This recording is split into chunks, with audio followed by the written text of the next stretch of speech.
What is going on, everybody? Happy Sunday, and welcome in for the Final Order Cutoff show. Got a couple people already hanging out in the chat, it looks like. Something Wong hanging out with us. What is going on? Station TM Nerdy here.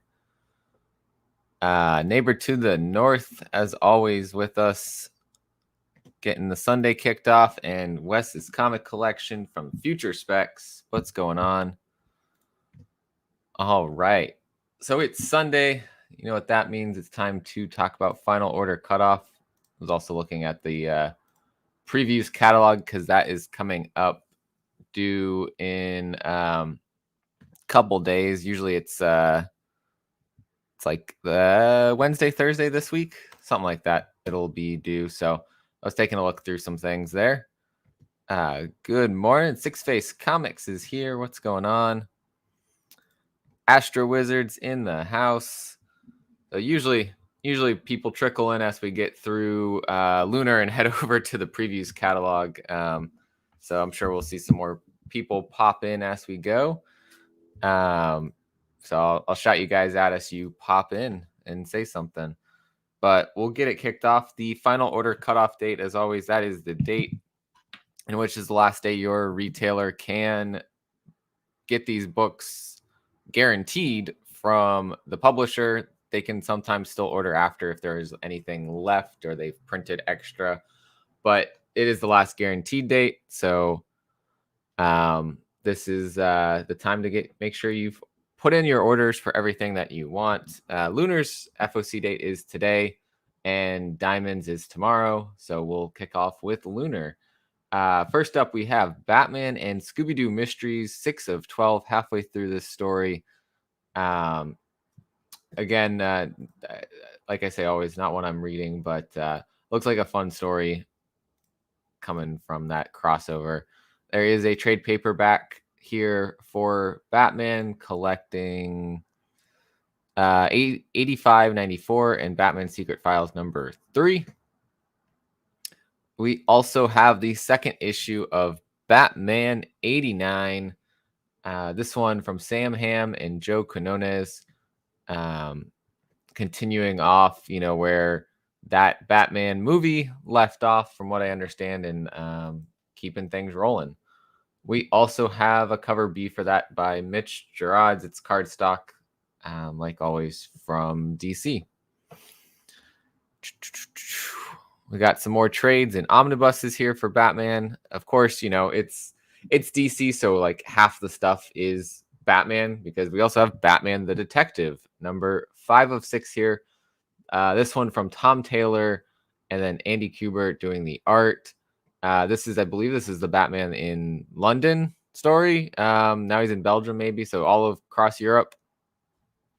The European Alliance of the Bat. All right, yeah. So that's what's going on there. 5 of 6 there. No variant cover listed for that. But Challenge of the Super Sons issue 6 of 7 here. Simone DeMeo doing the cover art. Evan Stanley interiors and Peter Tomasi writing the story. I've heard some good things about this. There is a cover B from Nick Bradshaw here as well. It's a cardstock variant. Next up, something new coming from DC here. Deathstroke Inc. number 1. Josh Williamson writing and Howard Porter on the art. Slade Wilson decides it's time for a change when he's enlisted to work with an ages-old secret organization called Trust, who want to take down the heavy hitter villains. He's all in. They'll supply him with all new team and resources for his mission into the depths of the weirdest parts of the DCU, including a new partner, Black Canary. Wait, what? Sounds pretty cool. Awesome cover B here by Francesco Mattina, but also a really cool Adam Hughes cover here with Black Canary on the cover. And this isn't a ratio. This is just a regular cover C cardstock variant here. Essentially, there's Batman in some way, shape, or form in all books. I'm not hearing any Batman character in this one, though. As you can tell from I mean, Challenge of the Super Sons, of course, has a Bat character in it. This one might be an exception to the rule. Happy Sunday, Professor Comics. What's going on? Let's kick it over a slide here. There is a team variant here, which is a 250 copy minimum order for the shop.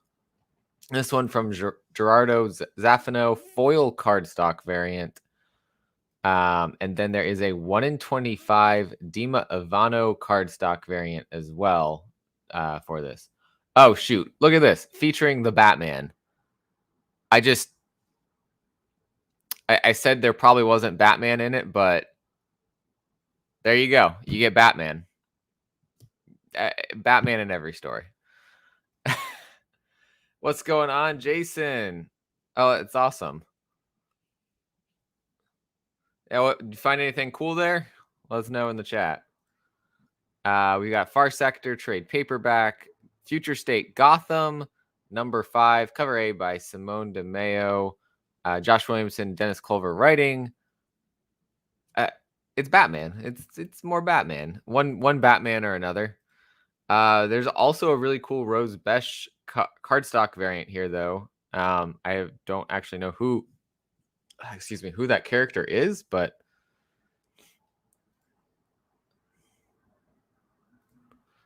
hey, awesome. Super cool. Yeah. They're now I don't remember where I put my stack of them. They're around somewhere. Yeah. Lots of cool things from them. I'm going to try different. I might try a different company for the next batch just to see printing quality, but I like how these came out. Yeah. Batman sells all of the books, apparently. Although we do know the Milestone universe doesn't have Batman in it. So, Hardware season 1, number 2 here from Brandon Thomas, Dennis Cohen, Bill Sinkovich, and Mateus Mahanini on the cover here. No Batman in the Milestone universe. God Loves, Man Kills, X-Men original graphic novel. Nice find. So moving over, there is no variant covers for this, just a cover A for Hardware number 2. But we got a new one here from DC, Harley Quinn, the animated series, the Eat Bang Kill Tour, with Harley and Ivy there on the cover. Of course, there's Bat Family in this. We know that from the animated show, but I'm actually gonna pick this one up. I love the animated show, so I gotta read this. There is a cover B from Michael Cho. And then there's a cover C, 1 in 25 from Davi. I'm not the biggest fan of this cover, honestly. I like the cover A the best. So I'm just getting cover A.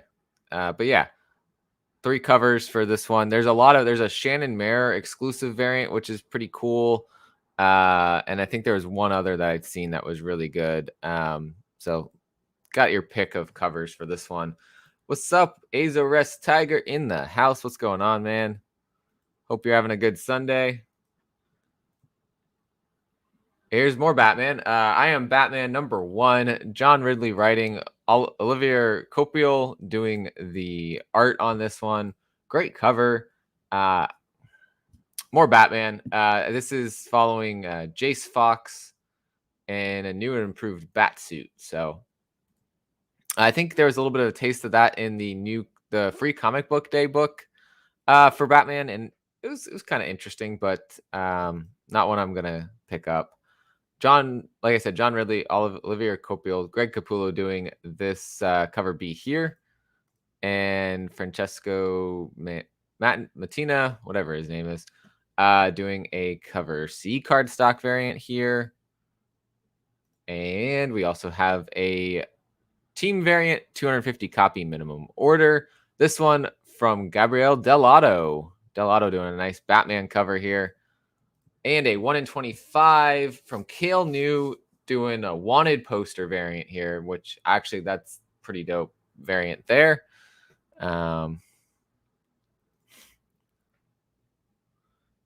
Yeah, so that is a new story there. From Scout, we've got the Impure getting its trade paperback. Impure came out as a single issue. It was a nonstop title, so this will collect the rest of the story in this trade paperback. The Joker on to issue number 7. James Tynion going to be on this one. I think he said till issue number 14, and that's when he'll be done with his Joker run. Someone might pick up directly after him and continue the numbering, or the story might end. They didn't really say, but this is one of his last DC books for a little while, it seems like. But yeah, he's doing the main story. He's doing the backup story with Sam Johns and Sweeney Boo doing the art there. Guillaume March doing this cover here and the main story art as well. Always there's a good punchline cover there. Half faces half a skull. That's pretty cool. This one by Ben Oliver, and then Simone Bianchi doing a cover C variant here. Crazy looking Joker. And a 1 in 25 James Stacco variant, where looks like we've got a tarot card variant here for the Joker, the Fool. So that's pretty cool. I like that variant. I wonder why. I don't know if they've been doing ratios recently for the Joker. So, yeah, introduction to the new Talon. So that might be part of why. Yeah, trying to get people more into that series, I guess.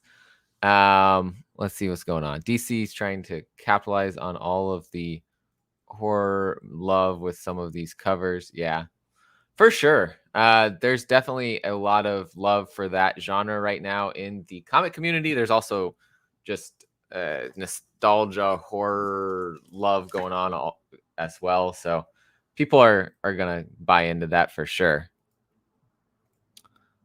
Yeah, it's gonna be awesome. Tomorrow night, 8:30 Eastern time, we're gonna reveal the cover. It is for an upcoming Behemoth Comics book. That's all I will say right now. And Anna Shadowcat, the artist of this cover, is the artist for the exclusive cover.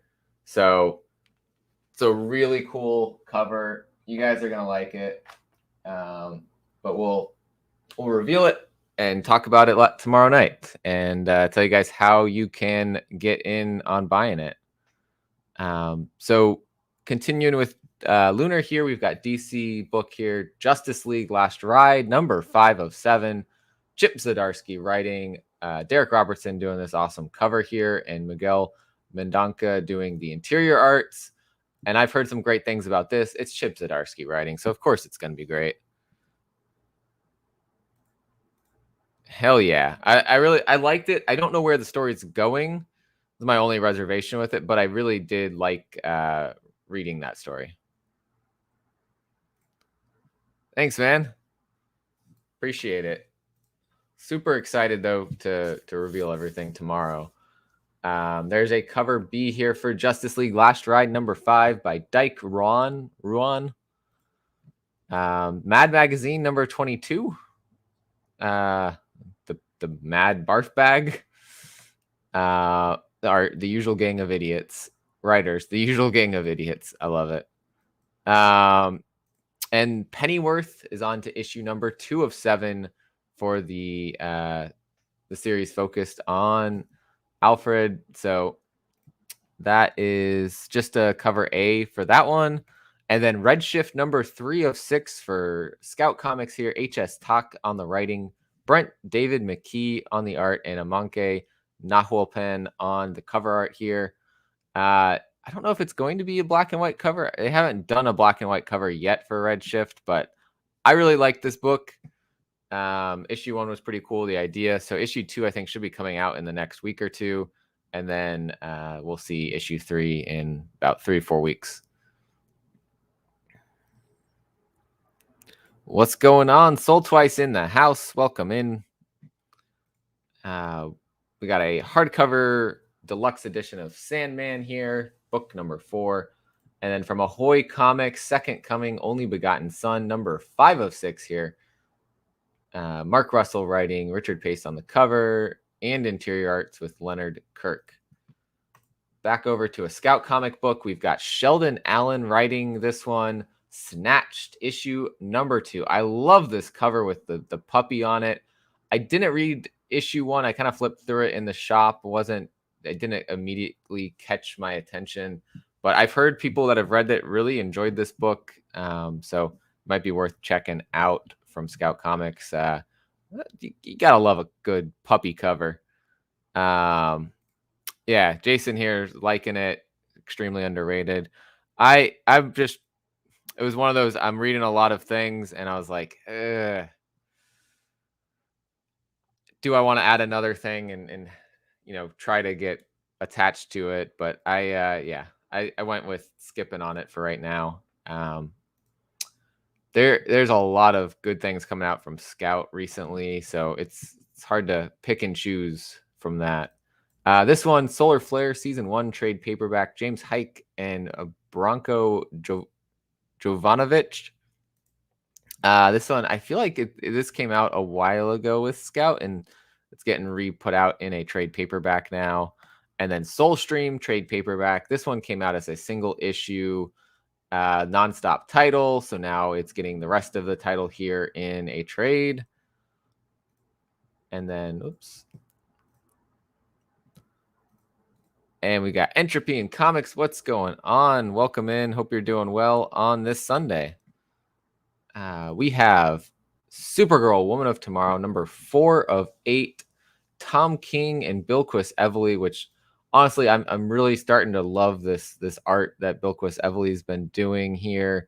Phenomenal looking covers. I keep getting told I probably want to check out this series and read it. Tom King doing an excellent job on it. And a Rose Besh cover here for cover B, which that's a pretty cool cover of Supergirl there. That takes us into last couple ones here. Superman and the Authority, issue number 3 of 4. Grant Morrison writing this and Mikkel Janin doing the art. Awesome cover here with everyone coming out of her head, it looks like. Halfway through, or 3 of 4. Sorry, I thought it was 3 of 6. So we're almost done with this series, the penultimate issue of this little mini series here. Seeing where Clark Kent goes next with the Authority. Cover B cardstock by well, that says Simon Bisley, but that says Bengal. I think this is Bengal based on how that art looks. That's not Simon Bisley.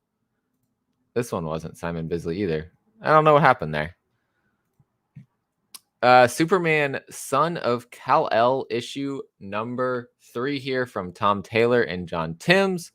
I heard good things already about this series starting out, and it's Tom Taylor who's been doing excellent things with like 7 Secrets. I've been really enjoying, and his I think he's on Nightwing, so another great series. Yeah, right, look at that right there, the writer of Nightwing.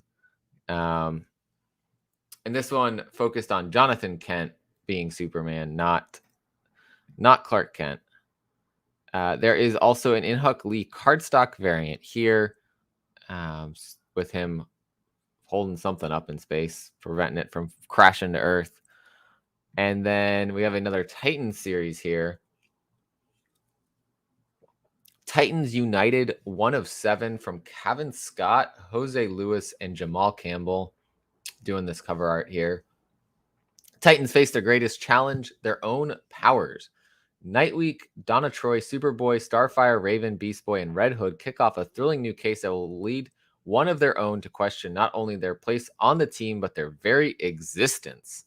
Seems like a good Titan story for anyone who is a fan of the Titans. That'll bring them a little bit, more focused on the main team and not on the new Titans Academy characters. Cool cover here by Cale New, focused on Nightwing. And a cover C1 and 25 Jungun Yoon cardstock variant here. Pretty awesome crew there on that cover. I'm liking that art. And then lastly, we have Wonder Woman 779 from Becky Cloonan, Michael Conrad, Jordi Belair writing, Travis Moore, Paulina Ganashu doing the art. Looks like Deadman there. I know there's the backup story as well in this, and that is an awesome cover there. It says Becky Cloonan doing the cardstock variant. I love that cover. Love it. Let's see. Let's catch up with what you guys are saying. I may pick up that Titans book. I dropped Titans Academy. Yeah, I mean, I think I read the first 2 issues of Titans Academy. It was enjoyable, but I'm not invested in the characters. So for me, I had to drop it. But it wasn't a bad story either. And then this, focusing on the main team, Titans team here, that's probably, if that's more of what you're interested in, then this is probably a book for you. See, I want to be excited about Dark Knights of Steel, but it's just another Batman book. Like, it's fantasy Batman, I guess, but I don't know. I want to be excited for it, but I don't think I can. Jamal Campbell love right here. Yeah, it's a pretty cool cover A there for the Titans United. When is it supposed to start? Titans United should come out in store September 14th. If you're talking about the Dark Knights of Steel, that's I don't know. That's going to be a little while, probably 2 months out. I need that Titan cover B as a poster. Yeah, that's an awesome Cale New Nightwing cover there. Oh, the tropical storm. Oh, I see. Never mind. I was not following the chat there. Yeah. Yep, I see now. Yeah, that's headed up you guys' way up to the northeast. So everyone up there, if you're actually, some I think are getting hit by it currently. Hope you guys stay safe. It's up in Rhode Island, Connecticut area right now, and then headed into Massachusetts, New York, a little bit, Vermont, New Hampshire, Maine, and then off to Nova Scotia later. So everyone stay safe if you're in the path of it. When will they make a Pokemon comic? They have made a Pokemon comic. I don't know how long ago that was, but there was a Pokemon comic at one point. Let's see if I'm logged in here. Okay. All right, so let's check out the previews catalog, which we're looking at tomorrow for the due date for FOC for these titles. I did want to see one thing here with if the dates changed on any of these Marvel books, which it does not seem like it has yet. Again, we know that Marvel moving to Penguin might disrupt that. But so far, no change in the FOC date. So we got Comics Talk Weekly here. Welcome in. Hope you're doing well, Phil. So we got Image Comics starting us out here with Compass issue number 4 of 5 from Greg Rucka, presenting a new direction in the adventure with Compass. This one, though, written by Robert McKenzie, Dave Walker, and art by Justin Greenwood. Deep Beyond, getting to issue number 8. Lots of covers here. Cover A by Andrea Broccardo, Mirka Andolfo, cover B, Kamenikoli, cover C, and Braga doing cover D there. I feel like each issue I love this story more. There was a point even where I was about to hop off of it, and then they brought aliens in, and I was like, what? So things have gotten crazy in this world, and I'm excited to see how they wrap this up here towards the end with the last several issues. Like it's planned for 12 issues, so it's going to be a little while.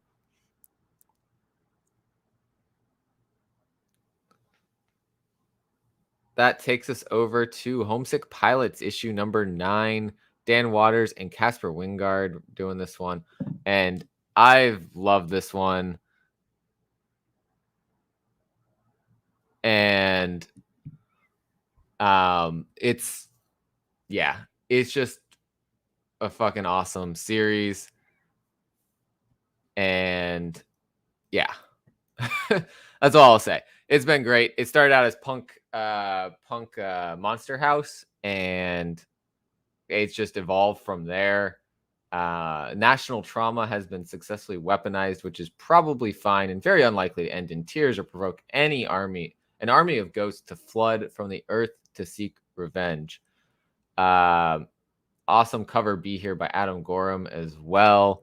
See some TM Nerdy giving some Homesick Pilots love here. Entropy as well. Absolutely love this series. That'll take us over to Jupiter's Legacy Requiem issue number 4 of 12. Mark Millar, Tommy Lee Edwards. Of course, we have a cover B here, but we also have the Netflix photo cover because, they thought the series would get to continue on Netflix, and unfortunately, that's not the case. But we will get a Jupiter's Legacy. There's another story that they're going to be doing and telling on there, but not the main one. For some reason, they don't want to continue it. Lady Mechanica trade paperback volume 3, and Man Eaters Cursed issue number 3 of 5. So we have some witch Girl Scouts on the cover. Witchcraft for Children. This book is required reading for all young witches. So, cool. Cover B looks awesome by Leah Metternich. Almost looks like a crystal ball or something going on there and space in the background. And this takes us into a new series here from Jeff Lemire. This is a mini series, 6 issues called Primordial. Andrea Sorrentino on the art for this one. Mind-bending sci-fi collides with Cold War thriller in this 6-issue miniseries by the best-selling and Eisner-winning creative team behind Gideon Falls. In 1957, the USSR launched the dog Laika into Earth's orbit. 2 years later, USA responded with 2 monkeys, Abel and Baker. These animals never returned, but unbeknownst to everyone, they did not die in orbit. They were taken, and now they are coming home. I'm excited about this. This sounds super cool, and I am all in on checking this one out. I've never actually really read anything by Jeff Lemire, which is surprising, I know. So this may be my first real Jeff Lemire book I'm reading. Awesome cover B by Christian Ward. I always get suckered in by Christian Ward covers. I had to pass for once because just can't keep adding covers to add covers. But we do have other covers here. Dustin Wynn doing a cover C, which looks excellent. We have Yuko Shimizu doing a cover D. And we have a blank variant here as well. He's Canadian. On the fence, but Robbie did a review, sold me. Yeah. Animals in Space. Ace. All right. TM Nerdy enjoyed the first issue of Man Eaters the Cursed. Awesome to hear. Yeah, so this one, like I said, there's a blank variant. I believe there were ratios. I could be wrong. Let me double check. Yep. So we do have a 1 in 25 virgin cover here. Let's see what else we got. We have a 1 in 50 black and white raw virgin cover. All right, you had all that extra other art for the covers, and that didn't get to be a ratio. We have a 1 in 75 moon footprint classified variant, which is kind of underwhelming for a 1 in 75. And then Jeff Lemire doing a 1 in 100 cover here. Do all Canadians eat raw butter? Ingest butter, shoot maple syrup. Oh, that's great. Spine ticks in the house. What's going on, Sith? Let's see. I don't think there were any more, but let's double check. Nah, that's it. So 1 in 100 is the top ratio there for Primordial, where we do have different art on that one, but the 1 in 25, 1 in 50, 1 in 75, either recreation of this cover, Virgin, black and white, or that moon footprint there. Scumbag on to issue number 10 here, part 5 of Moonflower from Rick Remender, Matthias Bergara, and Moreno Denicio. This was a fun one, a wild one, but I did end up stopping it around 6, 7, 8, somewhere in there, just because I was reading so many things. Let's see.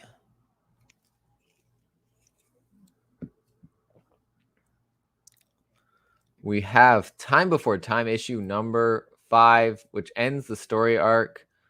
First arc of the hit new series coming to a dramatic conclusion. I'm not gonna lie, I got a little bored with this one in the last issue, but I was enjoying it up until there, so maybe it'll end on a good note here to wrap things up. Stephen Byrne cover B here as well for Time Before Time. I don't think there's any ratios now.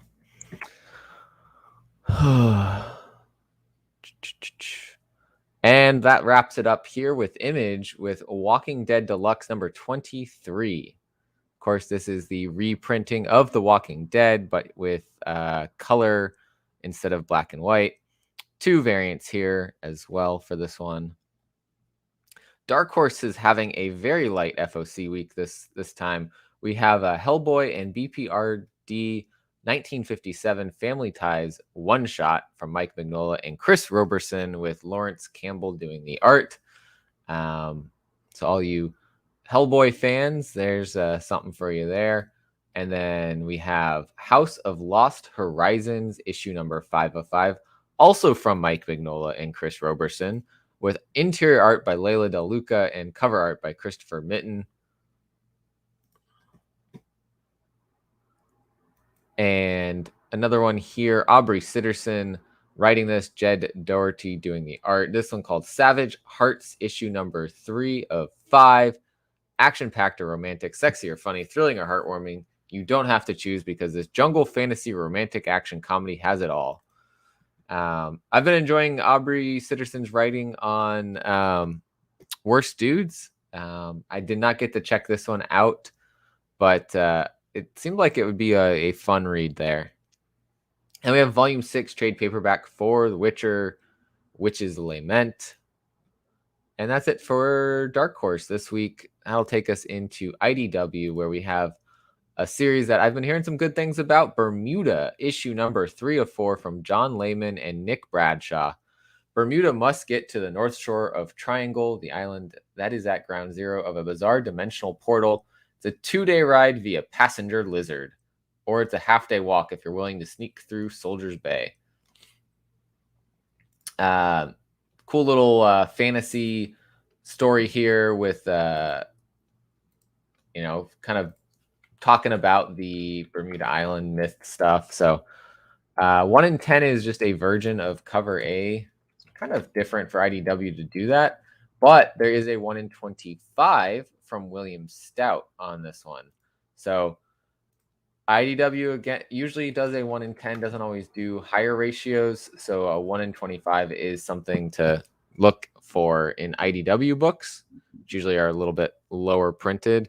Astro Wizard was enjoying Bermuda. Neighbor to the North enjoying the Campbell variant. As well there. And then we've got Godzilla Rivals versus Mothra on this one. The cover A here by EJ Sue. So this continues these one shots of Godzilla Rivals. Mothra getting it this time, getting the short end of the stick, it looks like, in this fight. We got a 1 in 10 here by Jeffrey Varege, who I have never seen him do this style before. He's the one that usually does the Native American style covers. This is different from what I've seen of his art, which is awesome. I like it. There is no other cover for that one. We've got Sleeping Beauties number 7 of 10 coming here. Rio Yours writing this, Allison Sampson on the art, and Bex Glendinig, I don't know, doing the cover here based on the horror novel by Stephen King and Owen King. And then there is a cover B here by Jen Woodall. Let's see if there is any other covers for this one. 1 in 10 ratio here with our little fox. And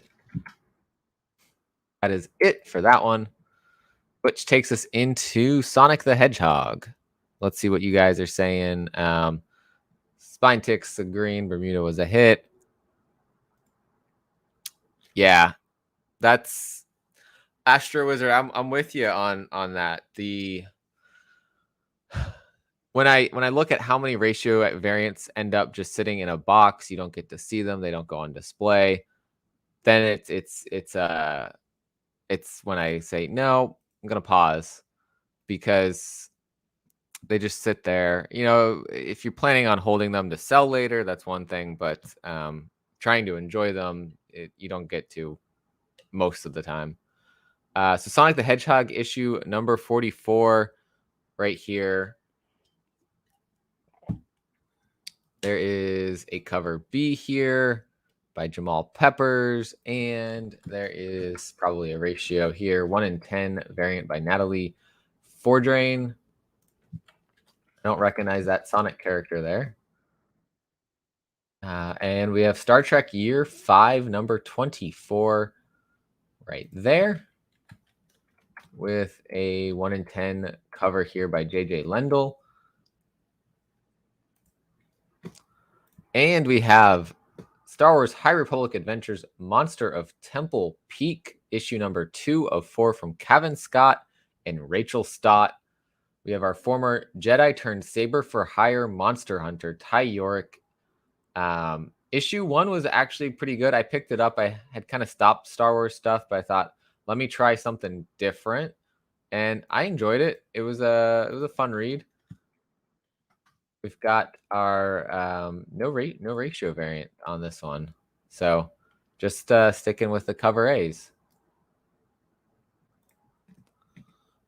We have Transformers issue number 35 here as well from IDW. This one, Brian Ruckley, Anna Malkova, and Juan Samu doing the cover here, with a cover B from Joanna Lafuente, and a 1 in 10 ratio from Evan Gaunt.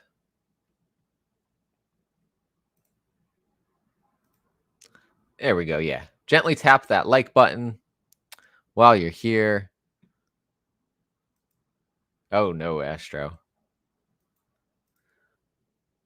Hey, what's going on? Sheena is in the house. HK Wifey, what's going on? Didn't miss too much. It's there wasn't a whole lot DC wise from Lunar. We've made it through Image and Dark Horse so far in the previews catalog. Blasting and Stashing Comics, what's going on? Yes, this is kind of the last minute. You haven't gotten your order in yet, come hang out, put your order in with your shop today. And if anybody is looking for a new shop, of course, you can always hit up Aegis Comics of Alaska. They will ship wherever in the United States. Usually, it might ship to Canada too. You'd have to talk with them. I cannot speak for them on that, but hit them up. You can set up a pool box with them. If you find something that you want to order, you hit order, or if you want to add the whole series to your list, you hit subscribe. And they'll start picking up from there out. And it makes it pretty easy. They send you either weekly or bi-weekly, depending on how many comics you're getting. Your invoice for the books that you are getting at that time, and they send them to you, and they're usually there in like 3 days. There we go. They ship to the Great North. And if you're buying from their website and you want to use a discount code, there's one. See if this gets big enough to display that. Kind of shows up. Sparks 15 saves you 15% with them over on their website. So yeah, sometimes we get Lou on here, and we get to talk a little bit more in depth about what the shop's looking at when they're buying, or putting these things on the list, or he's adjusting his orders as we're talking. But it's hard sometimes with the timing of when the show is and their time zone there. But we'll get Lou back on at some point. We have Usagi Yojimbo issue number 22 here. Stan Sakai, of course, doing story and art. And a 1-in-10 ratio variant here by Sue Lee. Talked about DC, of course, already over on Lunar, and that takes us into Marvel, where we start out with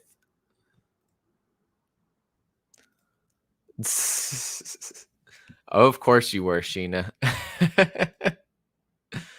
That's all right. I thought usually they were done by when I start. It must have been a later show today. Black Widow number 11 coming from Marvel Comics on FOC this week. Kelly Thompson writing, Rafael De La Torre on the art, and Adam Hughes just knocking it out of the park on this cover here. I love that she's holding the Black Widow logo here. It's pretty cool. I've heard nothing but good things about this series and the writing by Kelly Thompson. We do have a Miles Morales 10th anniversary variant here. Interesting costume on this one. And then Black Widow wearing like the hood and stuff. That's pretty cool. It's interesting that they waited for the 10th anniversary to change up his costume and everything. Yeah, Usagi's 1-in-10 is pretty good. I'm not an Usagi Yojimbo reader or collector, but I definitely see the merit in that one. This one here, Eternals Thanos Rises, issue number 1. Kieran Gillen, I've heard, is doing a phenomenal job on the Eternals series. Dustin Weaver on the art, and Asad Ribic on the cover art here. Eternals are created, not born. They have families, but their families make no new children. It's simply not what Eternals do. Some of them thought they could find a way to change that and believed it would be for the best. They were terribly, terribly wrong. So that must be something to do with Thanos' origins and how he came to be about. We have a Cover B Stormbreakers variant. That's a trading card variant by Ivan Coelho here. We have a Ron Lim variant here as well. Our Eternals team and Thanos in the background. We have a Todd Knock headshot variant here. And we probably have something else hidden here. 888991. So it's one ratio variant hidden in here. Dustin Weaver. Wow. That looks awesome. That almost makes it look like an anime we got going on here. I dig that. God, he smiles. Oh man, Sorry, Wes. You might want this one.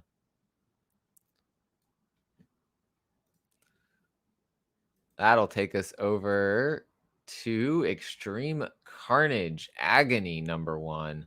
Another one of our symbiotes here getting its Extreme Carnage story. Enter Agony as the odds and symbiotes stack against our heroes. Is there any way they can win against Carnage? Scan doing this cover art here.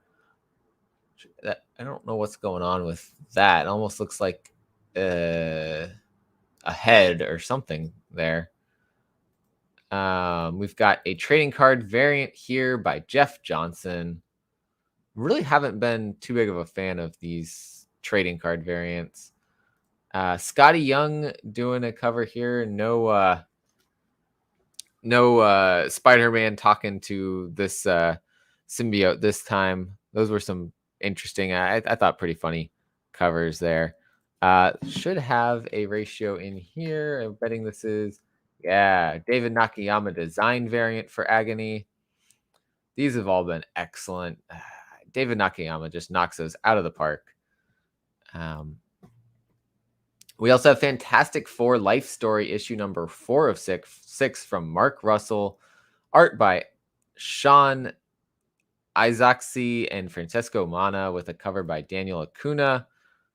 Pretty cool cover there. What era? We're into the 1990s with this right now. And then we have a cover B by Phil Noto here, which is awesome. Phenomenal cover. Let's see if there are any ratios on this. None showing up, but it's not super surprising. We have Iron Man #12 on Cutoff. Also, this one's still going with Christopher Cantwell, Angel Unzueta, and covers by Alex Ross. Knocking these covers out of the park. I think he's still, yeah. It's only a matter of moments for Tony Stark will have to turn around and confront his fiercest foe of recent memory, Korvac. They're bringing Korvac into this story, which is interesting to bring him back. We have a cover B, though, that is probably going to be one that people really want to pick up. It is the Miles Morales 10th anniversary variant, homaging, I don't know what it was, but there's a guy like standing just like this doing this. Someone in the chat probably knows what this is homaging. But yeah, Miles, awesome cover, DJ cover. This has hot cover written on it. So if you're a Miles fan, an Iron Man fan, you want this in your collection, this is one you probably don't want to miss out on. This art is done by Raza, who does some excellent covers. We also have King issue #2 of 5. Colin Kelly, Jackson Lanzig, Mike Del Mundo doing this cover here. Yeah, thank you. I knew. There we go. Thank you, and welcome, Sin City Collector. Welcome in. What's going on, Hood Rat? How you doing, Ian? Good to see you in here. I don't know. I've heard mixed reviews on King issue #1. Of course, it's probably an important story that's being told, but I don't think anyone was saying it was a standout story yet. But definitely cool that they're bringing him back into comics with a story focused on him, especially with him coming into the MCU. So it's always good to have that pop up and get more story there. We have the Last Annihilation event going on right now. This one bringing in Wakanda, the universe itself at stake. Black Panther enlists the might of the intergalactic Empire of Wakanda to help stop the dreaded Dormammu. Leading the Wakandan forces is none other than the legendary M'Baku. Will T'Challa and M'Baku be able to defeat Dormammu's army of mindless ones? Don't miss the critical chapter of Last Annihilation event as a new hero emerges. So I don't know if that means one of M'Baku being the hero, or if it's talking about somebody we don't know yet, a new character.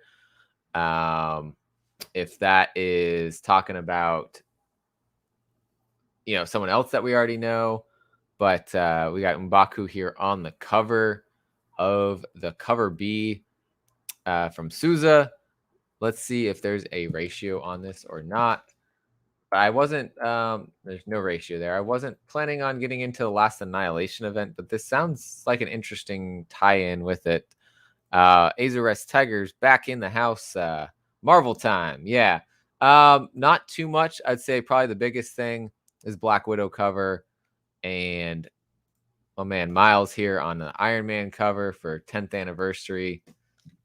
That's about the highlights there for Marvel. Kang number 2 is on FOC as well. Yeah. I mean, throwing out these hints like, okay, Kang is getting his series. We're really still all in on the Valkyries too. So I can see that happening. I can see we get Jane as as Thor for the upcoming Thor, but then seeing her transition into the role of Valkyrie would be super cool. In the MCU, depends on what they end up doing. Maybe they continue that, but yeah, Black Widow Adam Hughes cover there is just phenomenal.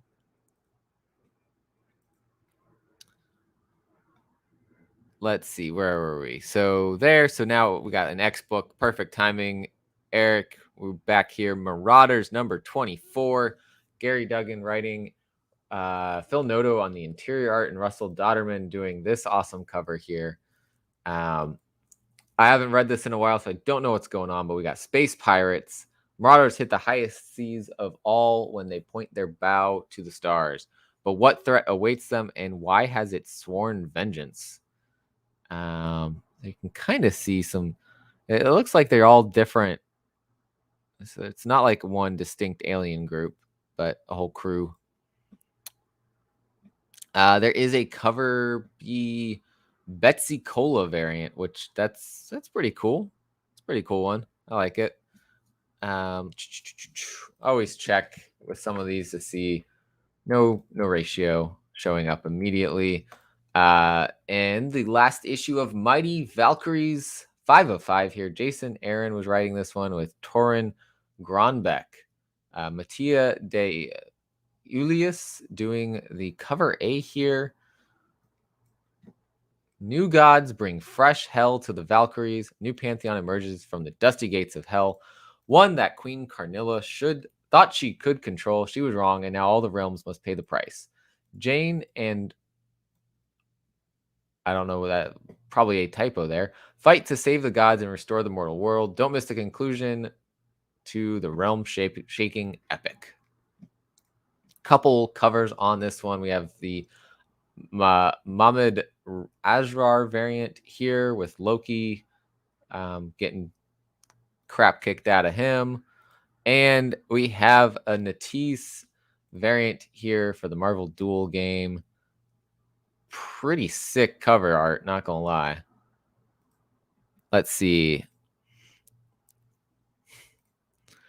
Yeah, and it's smart. It's smart for them to do that, to one, bring potentially viewers from the MCU into the comics, and two, for those that read the comics, they feel like they're getting something in the movies in that they've read the storyline in the comics already. So it's a win-win, I think, there. Aegis Tigers catching up on the last 2 to 3 weeks worth of pools. Last 2 weeks for me were pretty light, but I think the week before that was a crazy week. So, lots to read if you're still working on catching up. Spider-Woman on to issue number 15. Carla Pacheco writing, Pere Perez doing the art, and Jung Gon Yoon doing this cover here. Who is the Eternum? He's incredibly powerful and more than happy to destroy Jessica Drew and anyone else standing in his way. The fight of Jess's life lands on her doorstep and puts her best friend and child in danger. For Eternum, as well as Jess will not take this lightly. Wow, I can't talk. There is a Miles Morales 10th anniversary variant here as well, which looks like he's wearing that like fake costume, or like the cheap Halloween costume there. That wraps that up, takes us into some Star Wars stuff now. We have Star Wars Darth Vader issue number 16. Still in this War of the Bounty Hunters, targeting Skywalker here. Awesome cover of Darth Vader by Aaron Cooter. And I've been hearing great things about the story from Greg Pak. There is a couple variants here. We have Paolo Vianelli doing a blueprint variant here for IG-88's ship. And we have a Lucasfilm 50th anniversary variant here with Asajj Ventress on the cover. That one by Chris Sprouse. That takes us over into War of the Bounty Hunters, Bush issue number 1. Alyssa Wong writing, David Baldion on the art, and Mahmoud Asrar doing the cover. Secret origin of Bush, a War of the Bounty Hunters tie-in. Before Princess Leia acquired his armor to infiltrate Jabba the Hutt's palace, Bush roamed the galaxy as a bounty hunter. He and his team of lethal warriors were exiled from their homeworld, but what horrible event in his past doomed them all to wander with no hope of ever returning? It's a cool little origin story there, but tying into the War of the Bounty Hunters. We have a blueprint variant here as well. And we have a Phil Noto cover variant here. Let's see. There's probably, it looks like there is a ratio on this one from Kari Randolph. I don't know who that character is, so that could be a new character. Domina Tag, maybe? Tag Tage. That is probably who that is right there. Let's see. What's up? What's up? Andy in the house. What's happening? Perpetual Comics. Happy Sunday to you too. What you got on picks this week?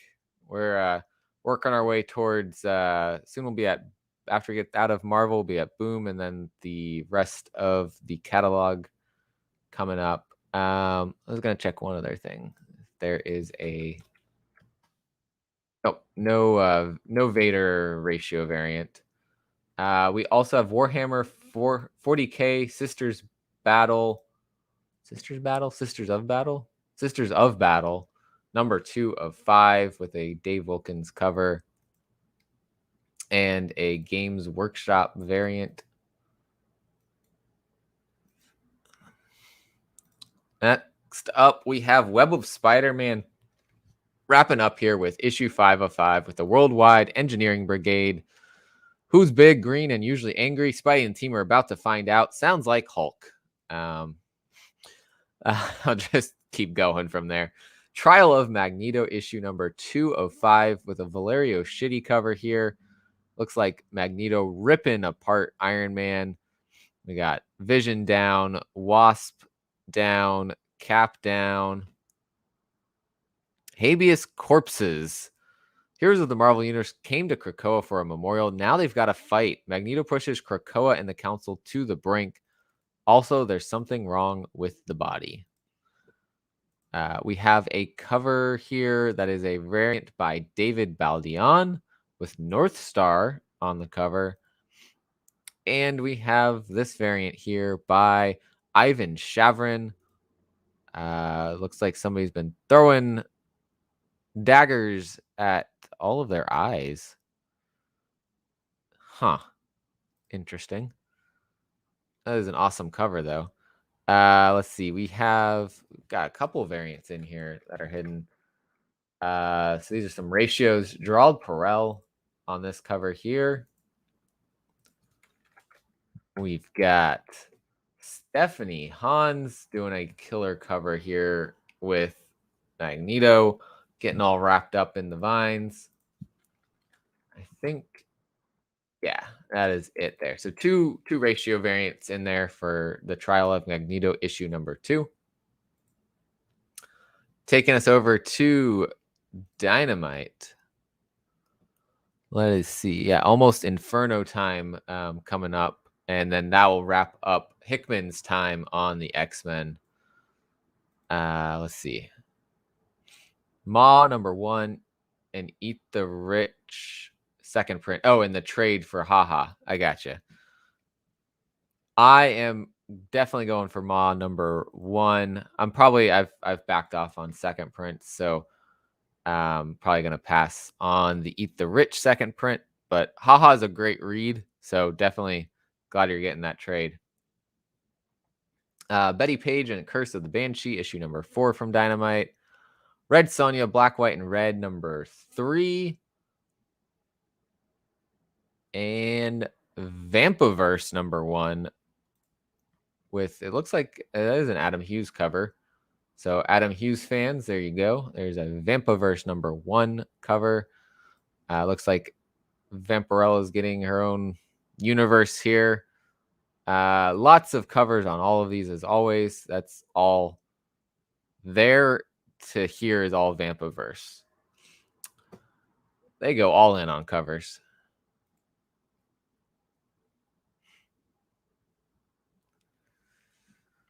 Oh, why do they do that? So kind of like what they did with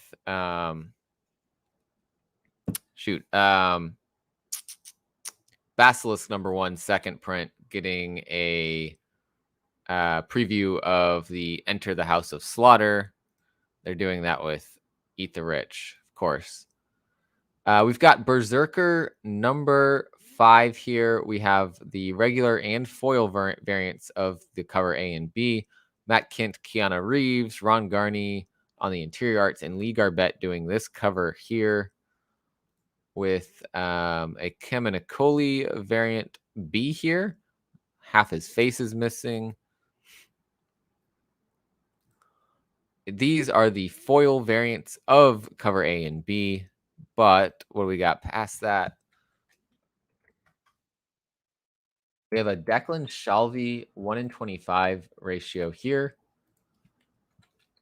We have a 1:50 Virgin Kemenakoli variant. We have a 1:100 Virgin Shalvey variant. A 1:150 foil Virgin variant. And that is it for Berserker number 5, which is enough. Vampirella will change your life. Just never had any interest in reading it.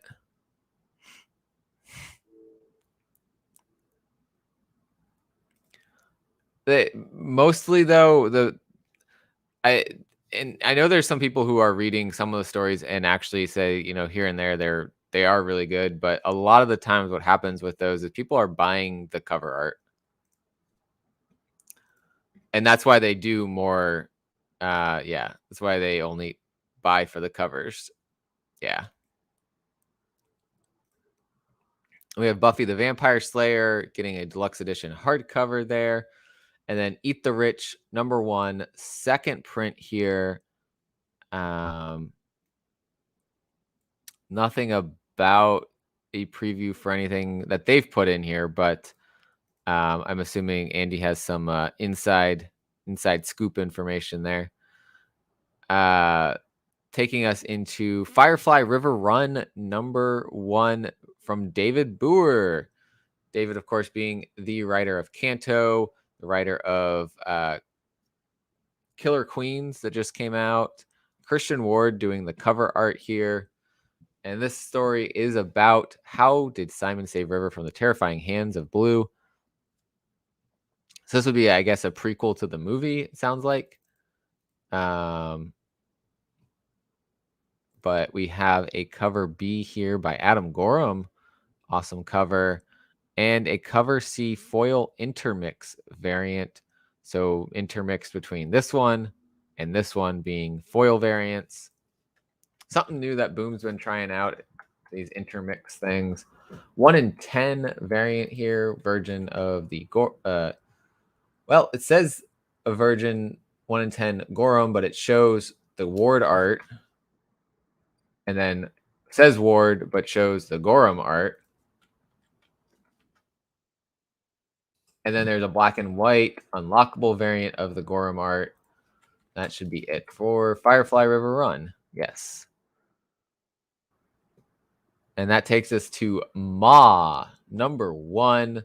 This one, Jude Ellison S. Doyle, writing it, A.L. Kaplan doing the art, and Ariella Christantina doing cover A here. What happens when one woman becomes the real monster society has always made her out to be? Dragged by her sister Wendy to a feminist retreat on the remote island of Angitia, Marion Angela Weber hopes to gain some perspective and empowerment that isn't at the bottom of a bottle.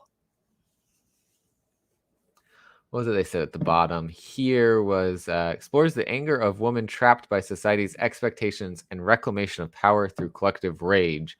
Perfect for readers of Redlands and Something is Killing the Children. And a look at the interiors here on this one. Yeah, it's one I'm gonna check out. I have high hopes for, but not going like all in on covers with it. We have a cover B by Megan Hutchinson Cates, which is pretty cool and creepy.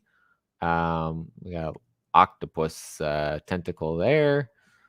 We'll just keep going through here. There's a cover C by Abigail Jill Harding, which is pretty creepy looking and awesome.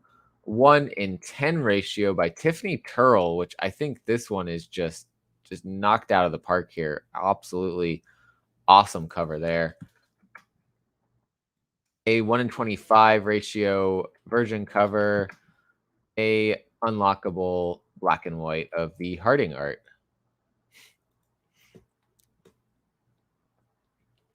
Power Rangers is on to issue number 11 here. We have cover A by Gerald Perel, a cover B, which is the legacy numbering variant by Daniel Dinicuelo. We have a cover C, 1 in 10 by Perel, which is the Virgin, and then a 1 in 15, which is the version of the cover B. We have a 1 in 25 by Ryan Gonzalez, knocked this one out of the park here, and a FOC reveal variant as well, which is this one, which should take us into one more cover here. 1 in 10 of the FOC, which is the version of it, and an unlockable variant by Ryan Gonzalez, which is the Virgin. And now we have the last issue of Save Yourself, issue 4 of 4. I've been loving this series from Bones Leopard, Kelly and Nicole Matthews. Just absolutely awesome series here. It is a boombox title, but I honestly feel like those end up being better sometimes. Really cool story. Dark Powerpuff Girls, space adventure, or not really space adventure, but aliens involved. Super cool story. Definitely worth the read. Wrapping up here with issue number 4. Hey, nice. I feel like I always see that it's starting, and I'm still at work when I see it starting. I have the notifications on so I can try to make it to the Killer Comic Show one of these days. I'm usually at work still. Yeah, Save Yourself, definitely good things to say about it. And 7 Secrets, issue number 12, which I thought maybe was the end. It sounded like they were going to end it with 12, but I don't know. Dangerously close encounter with Amon leaves Casper shaken to the core. With the order divided and at a disadvantage, will the traitor finally accomplish their mission from within? One thing is for certain, it will bring them one step closer to exposing the remaining secrets, and nothing will ever be the same.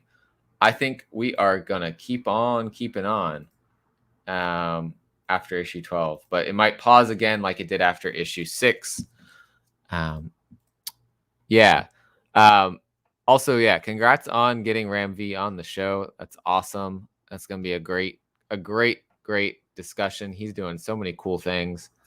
Might have to try to get him on here sometime in the future. Love the stuff that he's doing right now. And I'm not even reading like half of the stuff he's doing, which is a lot of good things. Seven Secrets has a cover B by Tony Infante and a 1 in 10 by Miguel Mercado, with a 1 in 25 version of that. Is a wraparound also. And lastly, an unlockable 1 per store Tony Infante virgin cover there. And lastly, Wind number 10, ending this story arc, the second volume of Wind here from James Tynan and Michael D. Alinis. This one, guys, if you haven't read Wind, you need to read Wind. It is phenomenal. It is an amazing story, and it is well worth your time. This is an underrated James Tynan story that people, I think, are sleeping on reading it, but you should definitely check it out. We have a Yorick tarot card variant here by Ryan Gonzalez for the cover B. A 1 in 25 Alvaro Eduardo Martinez Bueno cover here. Alvaro being the artist for Nice House on the Lake. So you definitely don't want to miss that art. It's an awesome cover. I saw him posting about it before, and just, yeah. And then an unlockable cover A virgin variant here. So 1 per store. That wraps up Boom. Takes us into everything else, which isn't a huge, it's not a huge list today. It's a very short section. So this part will be actually probably pretty quick to wrap up everything here. I might take a little bit of time after that to go through a couple things I saw in the previous catalog that looks worth a check.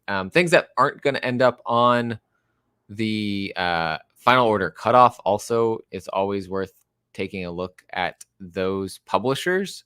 So I'll look at that with you guys briefly, and then we'll wrap things up. We've got Beyond the Breach on to issue number 3. After issue 1, I wasn't sure if I was going to like this, and then issue 2 just knocked it out of the park. I am on board with this. I love it. It's great twists in issue number 2, which kept me hooked and interested. What is going on? T-Ravis Comics in the house. Welcome in. Happy Sunday to you. Hopefully you're having a good day. From Titan Comics, we've got Blade Runner Origins number 6. Several different covers for this one. Also from Aftershock, Campisi, The Dragon Incident number 2 from James Patrick, Marco Locati, and Fran Galan doing the cover. Man, this was so much fun. Madoon, a freaking dragon has flown into Green Village in an ultimatum, and since that neighborhood is run by the mob, it needs to be handled by a very certain way so as not to attract attention. This means it's now Sonny Campisi's problem to navigate. This was so much fun in the first issue, and definitely worth you guys checking out and continuing to read after that. It's great. Yeah, that's what I have planned coming up. Gotta look through all of that and let my shop know what I want to add, what I I'm gonna keep reading, not keep reading, that kind of stuff. Keep them updated early. Rob and Peter Blackie writing this one here, Clans of Bellari. I love the world they're building. I loved issue number 1 more than issue 2, but I am definitely sticking with this one. I'm going to see with issue 3. If it were to keep dropping, in my opinion, I'd probably stop it. But I think even if it's just as good as issue 2, I am on with this one. And I love this little sci-fi world that they're building up. We got some dynamic forces things in here, so ignore that. Extraordinary from V.E. Schwab, issue number 4 here. I know this is based on a book from V.E. Schwab, or I guess best-selling author of V.E. Schwab, yeah. An anti-villain story. I know. I think TM Nerdy's reading Extraordinary and really enjoying it, but I had not been doing that. Fight Girls number 3 from Artists, Writers, and Artisans, aka AWA Upshot. This one from Frank Cho and Sabine Rich. Sabine doing the colors, I believe, for Frank Cho's art. And he is also writing this story. And I've heard great things about this one as well. Not one I'm currently reading, but everyone that's been reading it has been enjoying it, and enjoying Frank Cho's art with it. I Breathe the Body from Aftershock, getting a trade paperback, collecting the 5 issues of the series. And then Ablaze Comics getting a second issue here for Maria Lovette's Porcelain. This one actually does intrigue me more from her, but I've read a couple things from Maria Lovette, and I can't get into her writing. I don't know why. But these covers are phenomenal. A Sabine Rich cover here. We've got a Greta Lusky cover with the cat on it. Just awesome artwork, and even the cover A from Lovette's awesome. So, and looks like we have an homage here. I don't know what exactly we're homaging. It looks like it's probably a DC comic. But it almost looks like Sabrina the Teenage Witch. So I don't know what we're homaging here, but it could be yeah, I don't know actually. I'm not even gonna throw out something. All hail our feline overlords. Yeah. I don't know if the cat actually plays any role in the story, but it's there. Oh, there we go. Jay Ramirez, what's going on, my friend?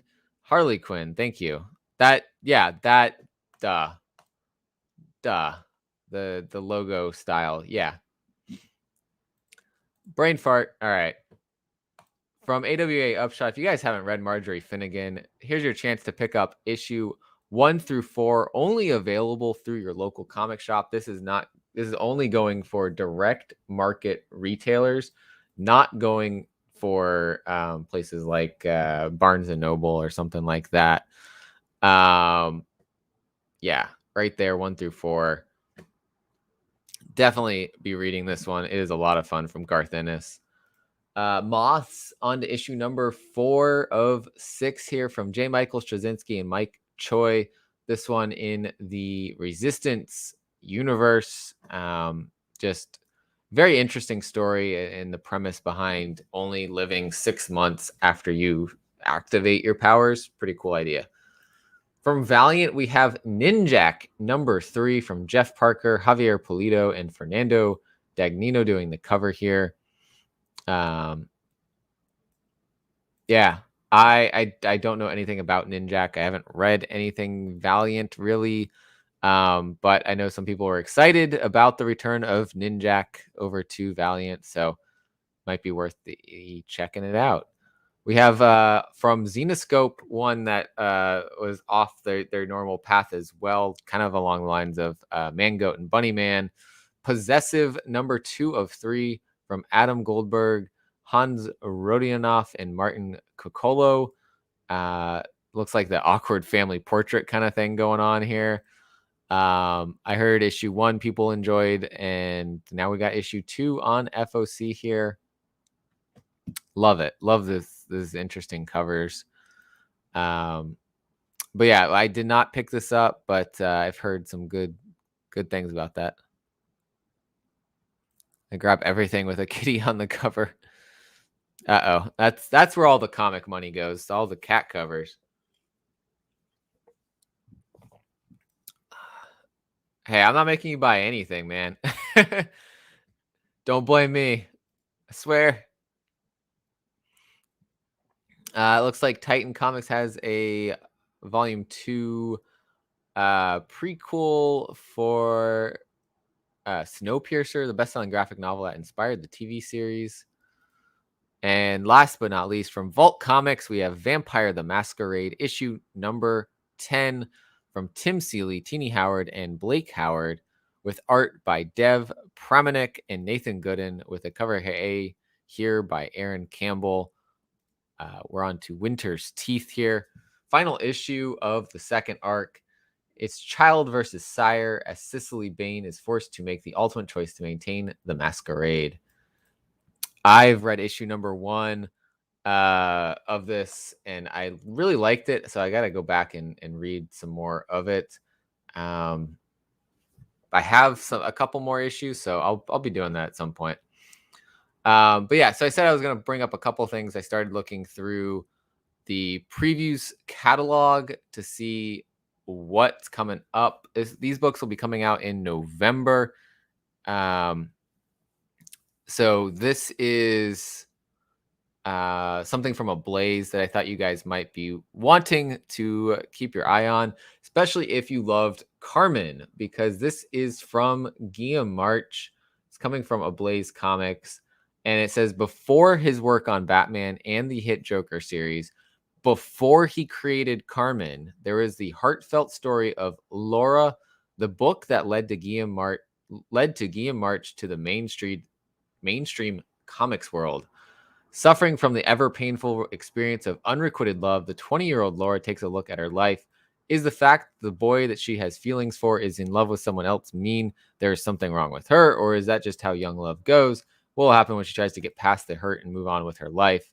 Exploration into the minds of a young woman who is experiencing something most people have, but in an honest and beautiful way that only Guillaume March can bring us. Figured that is worth checking out given how successful and great Carmen was. And this one, I didn't see this last month's catalog for number 1 for out, so I'm probably gonna have to go back and make sure I get this. But this looks interesting from AWA Upshot. We're talking about World War II, and we're talking about vampires. That just sounds like a cool combination. This one, if you're a fan of the Resistance universe in AWA Upshot, might be something to check out. I'm probably not going to for that reason, because it's in that universe that I'm not really full on into, but figure that is worth you guys looking at. But yeah, I'm just kind of scrolling through and seeing what else is in here. So let's see who else is in the chat. This was the first episode I ever watched. Yeah. Thanks, man. Appreciate that. And you made your first YouTube appearance here. My lords of the house command me to support their kind. Oh, what's going on? Tapia's Family Unlimited Comics here. What is going on? Hey, a Ninjak movie on YouTube for free. Nice.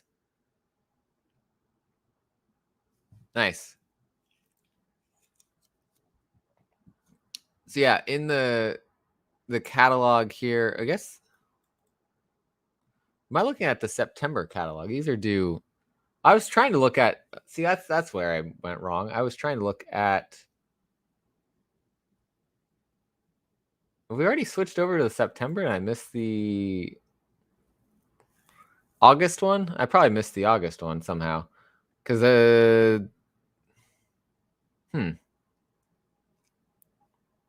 yeah, looks like I missed the August one. I thought that wasn't due till later this week, but September is already out. All right, I'm behind.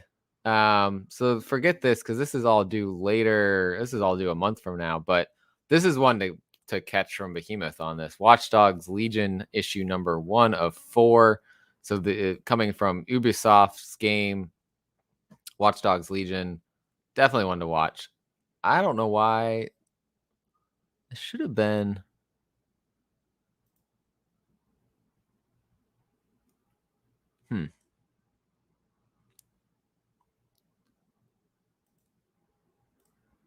Thought we would still have the August catalog here. I don't know how to switch it over to find that.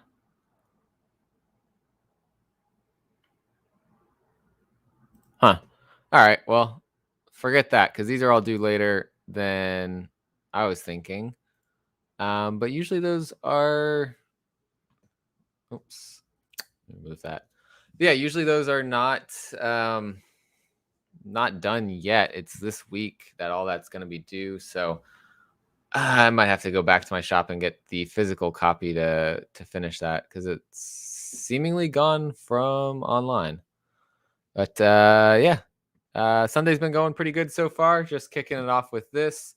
But yeah, so those of you watching right now, we will be back tonight at 7:15 Eastern time with Jonathan Hedrick, the writer of The Recount, coming on to talk about his Kickstarter Capable, which is it is a comic. Let me pull up the exact description. A superhero story about people with disabilities who gain powers that are the opposite of their handicaps. Right now, the Kickstarter is sitting at $2,810 of a $3,000 goal. 5 days to go, 138 backers. Would love to help get it over that goal tonight. So I'm going to pop that Kickstarter link in the description right now. If you guys want to check it out and then see what he says tonight when we're talking about it, feel free. Go check it out. Back it if you're interested. It's super cool. There are ways to catch up on everything too. I think digitally, or you can add on issues 1, 2, and 3 later on after you put in for the issue 4. Kind of add that in there. Yeah, Recount, of course, we know has been optioned. So he's going to be talking a little bit about Recount, hopefully tonight as well. We're going to do a lot of cool things. So be sure to come hang out with us tonight at 7:15 Eastern, where we're going to do that. And then after that, I'm going to hop on Team Nerd Herd, talk about our picks of the week with the herd. So that'll be at 10 p.m. Eastern. So I'm going to be over there. And then tomorrow, Caroline and I will be revealing our exclusive variant that we set up with Behemoth Comics and with art on the cover by none other than Anna Shadowcat. Anna doing the art for the 1 in 5 variant here, of course, for You Promised Me Darkness, also doing the translations for the comic. So excited there. 8 p.m. is too late. It's not that late, man. Unless you're up like at 4 in the morning, then yeah, maybe. Catch it on the rewind. Go check out the Kickstarter. Jonathan's a great guy, and the comic is really great. Gotten to read 1 through 3 already with it, and it's just phenomenal. I love how he developed the powers for these people based off of what their disability was, and that it's really trying to address some bullying that people with disabilities get, and misunderstanding and all of that stuff. So highly recommend go check it out. Yeah. yeah. Lord Pickles over on Instagram, the cat. I followed also, definitely. Yeah, and this just got announced. The trade is available for pre-order, so highly recommend hopping on that to read if you can't get those singles because their pricing is going up. Definitely gonna need to get that trade paperback there. Absolutely. But yeah, so that is what's coming up today and tomorrow. We might at some point get you guys our top 5 reads from last week, or we might skip this week because we got a lot going on. And if you haven't already, go watch the interview with David Papose from last week talking about his Kickstarter that's going on right now, the OZ, the Occupied Zone, a modern war story about Oz and about I think he said, oh gosh, what is it? He said Hurt Locker meets I don't remember what the other term was, but you know, anyone who's a fan of Wizard of Oz, war stories, things like that, you're gonna enjoy it. It's a lot of fun. So go back, watch that, click the link, follow to that Kickstarter, and then come hang out with us tonight, 7:15. We're gonna talk about an awesome Kickstarter going on there. So that is it for today. Thanks for stopping in, just catching the end here, Nerdette's newsstand. Mr. Pickles, thanks you for his support of his ego. Yeah. But yeah, we'll see you at 7:15 tonight. And till then, collect what you love, guys. See you later.